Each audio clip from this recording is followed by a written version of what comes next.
What's up guys, it's Punchy, and I'm afraid to say it, but the Deepwoken Reaper has come back and taken down an oath like no other. I'm not the biggest fan of Visionshaper, but this has suffered the largest nerfs I've ever seen out of any oath, and it might be time to lay it to rest. If you're confused, so am I, but I'll try to explain what happened. The Visionshaper oath is fundamentally flawed for many reasons, but I think that one in particular brought upon its downfall. First off, Visionshaper clones. So the entire concept of using summons to deal damage is alright, it honestly is, but I believe it could have been executed better at a game design level. As of right now, any form of Visionshaper clones act as a high-performing NPC that shares the user's appearance and weapon while dealing a little bit above 50% of their M1 damage. These clones attack for the user and are pretty annoying to deal with, but it's essentially the same as having an NPC fight for you at a very low cost. The first mistake of making this oath, players should not have to hide behind or fight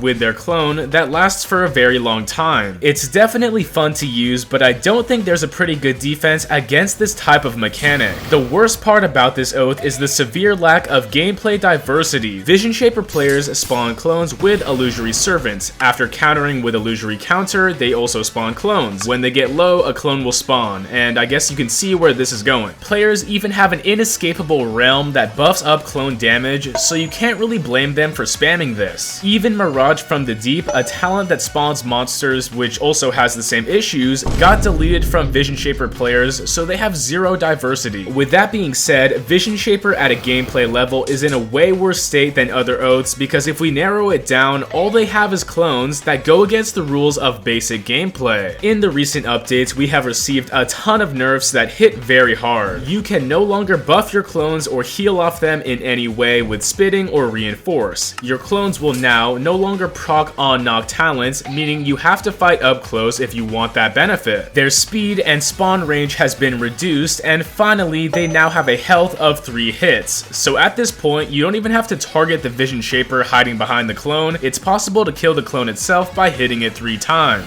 Visionshaper clones are very weak in comparison to their original state, and this basically costs 50 charisma if you just want clones. Keep in mind that other oaths like, I guess, Dawnwalker or Link Strider, even Fade Trimmer, which is actually good, cost nothing. Also, don't forget that Visionshaper is the only oath that has a talent dedicated to shutting it down. The only reason to pick Disbelief as of right now is if you hate Visionshaper clones. It's poorly designed. But then again, Visionshaper clones, the only tool that they have, has suffered so many nerfs over the past few weeks that the only real fix might just be a full-on rework. I'm not too sure what they'll do, but it's so sad to see an OG oath take an L this large. Anyway, that's all for right now, but as always, make sure to like and subscribe so I can hit 80k subs. Thanks again, it's punchin' time.